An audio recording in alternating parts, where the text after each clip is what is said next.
Welcome to the presentation on tools that will help you measure inclusive community spaces. By the end of this presentation, you'll be able to describe some standardized tools that will help you evaluate the presence of barriers in community environments. We will specifically cover the Americans with Disabilities Act ADA checklist, the Craig Hospital Inventory of Environmental Factors, called the CHIEF, the Community Health Environment Checklist, which is the CHEC, and access tools. The ADA checklist is a checklist that is based on the standards in the Americans with Disabilities Act. It helps identify accessibility problems and solutions in existing facilities, and it's designed for those buildings that are intended to meet the ADA standards. So this is a tool that is geared towards accessibility as opposed to universal design or accessible design. And its goal is to make the facilities more usable. So it's a checklist based on 4 priorities. One is the accessible approach and entrance, 2 is access to goods and services, 3 is the restroom, and 4 is additional considerations.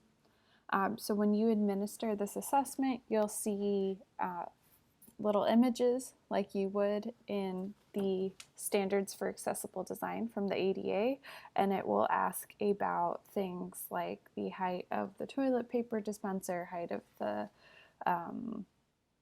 light switches, widths of parking lots, so it asks for very specific and detailed information. This tool does not have reliability or validity formally established. It's based on the ADA standards, which increases the face validity but does not have any formal validity. The next tool we're talking about is called the Craig Hospital Inventory of Environmental Factors, or the CHIEF. It looks at access to environmental barriers encountered by people with disabilities. So this tool, while the ADA checklist was on the building, the CHIEF is on a person, and it measures the frequency and magnitude of environmental barriers experienced by that person. So it's a questionnaire that you administer to an individual with a disability. It has 5 subscales. It looks at attitudes and supports, services and assistance, physical and structural, policy, work and school environment barriers, and it takes about 10 minutes to administer. This assessment does have good testing in terms of reliability and validity, and you can see that information on your screen.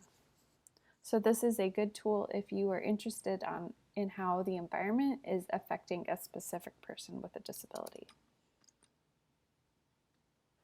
The third assessment we are talking about is called the Community Health Environment Checklist, or the CHEC.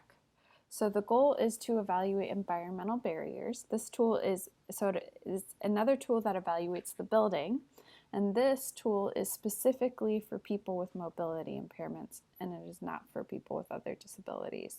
And it asks the question, if a person with a mobility limitation could get into the site, do what he or she needs to do, and get out without much difficulty. So it's similar to the CHEC, or it's similar to the ADA checklist in that it's evaluating the building, but it's much shorter. It's only 65 items, but it is specific to people with mobility impairments. It looks at entering the building, using the building, restrooms, amenities, and areas of usability and rescue assistance. It's much shorter to administer.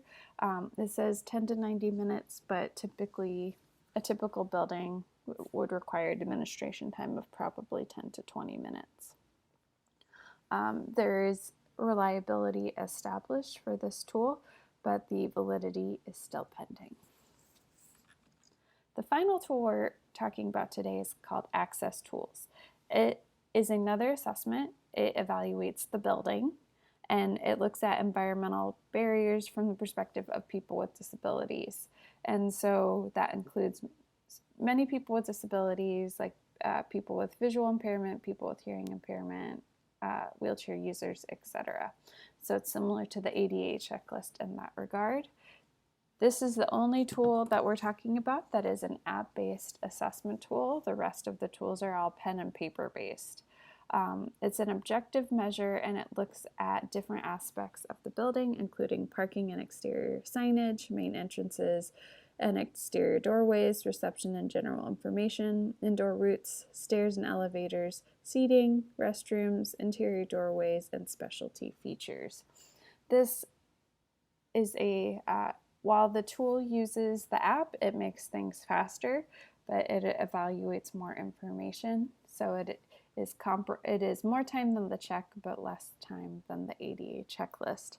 And the reliability and validity of this tool is in process.